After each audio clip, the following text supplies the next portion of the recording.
Hi viewers, welcome to filmy beat. నేను మీ అనుష. ప్రేమ ఎప్పటికీ అంతం లేనిదే, కానీ కొన్ని ప్రేమలు విజయాన్ని సాధించలేవు.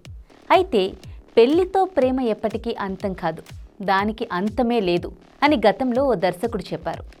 ఈ మాట కమల్ హాసన్ జీవితానికి సరిగ్గా సరిపోతుంది. సౌత్ ఇండస్ట్రీలో అత్యంత డిమాండ్ ఉన్న హీరోలలో కమల్ హాసన్ ఒకరు.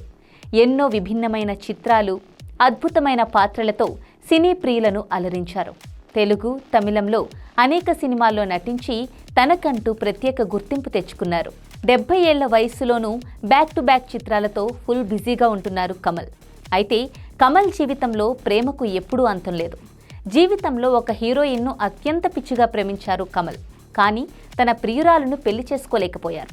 కానీ ఇప్పటికీ తన జీవితంలో ప్రేమ అంటే తనే అంటూ ఉంటారు కమల్. ఇంతకీ ఆయన ప్రేమించిన హీరోయిన్ ఎవరు? ఇప్పుడు ఏం చేస్తున్నారు తెలుసుకుందాం. కమల్ హాసన్ 1978లో భారతీయ శాస్త్రీయ నృత్యకారిణి వాణి గణపతిని వివాహం చేసుకున్నారు. కానీ వీరు పెళ్లైన 10 ఏళ్లకు అంటే 1988లో విడాకులు తీసుకున్నారు. ఆ తర్వాత నటి సారికా ఠాకూర్ను 1988లో పెళ్లి చేసుకున్నారు. వీరికి 2 అమ్మాయిలు జన్మించారు. ఇక 2004లో వీరు విడాకులు తీసుకున్నారు.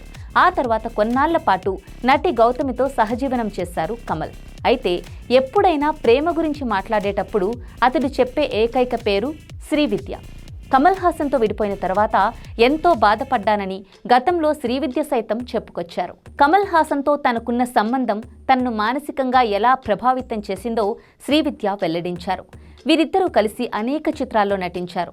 అదే సమయంలో ఏర్పడిన పరిచయం ప్రేమగా మారింది. వీరి ప్రేమ గురించి యావత్ సినీ పరిశ్రమకే కాదు, తమ 2 కుటుంబాల్లోనూ తెలుసు. ఇద్దరికీ పెళ్లి కూడా చేయాలనుకున్నారు. కానీ అప్పట్లో శ్రీవిద్య తల్లి వీరి పెళ్లికి 5 ఏళ్లు ఆగాలని చెప్పడంతో కమల్ అందుకు అంగీకరించలేదట. అప్పుడు కమల్ వయసు కేవలం 22 సంవత్సరాలు మాత్రమే.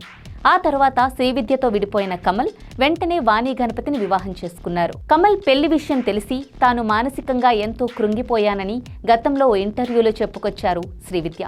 అయితే శ్రీవిద్య మరొకరిని పెళ్లి చేసుకున్నారు. కానీ ఇద్దరి మధ్య మనస్పర్ధలు రావడంతో వారు కూడా విడిపోయారు. చాలా సంవత్సరాల తర్వాత రీఎంట్రీ ఇచ్చిన శ్రీవిద్య అదే సమయంలో క్యాన్సర్తో పోరాడారు. ఆమె చనిపోవడానికి కొన్ని రోజుల ముందు తాను నటుడు కమల్ హాసన్ను మాత్రమే కలవాలనుకుంటున్నానని చెప్పారు. శ్రీవిద్య గురించి తెలుసుకున్న కమల్ హాసన్ తిరువనంతపురం వెళ్లి నటి శ్రీవిద్యను కలిశారు. 53 సంవత్సరాల వయసులో శ్రీవిద్య అక్టోబర్ 19, 2006న మరణించారు.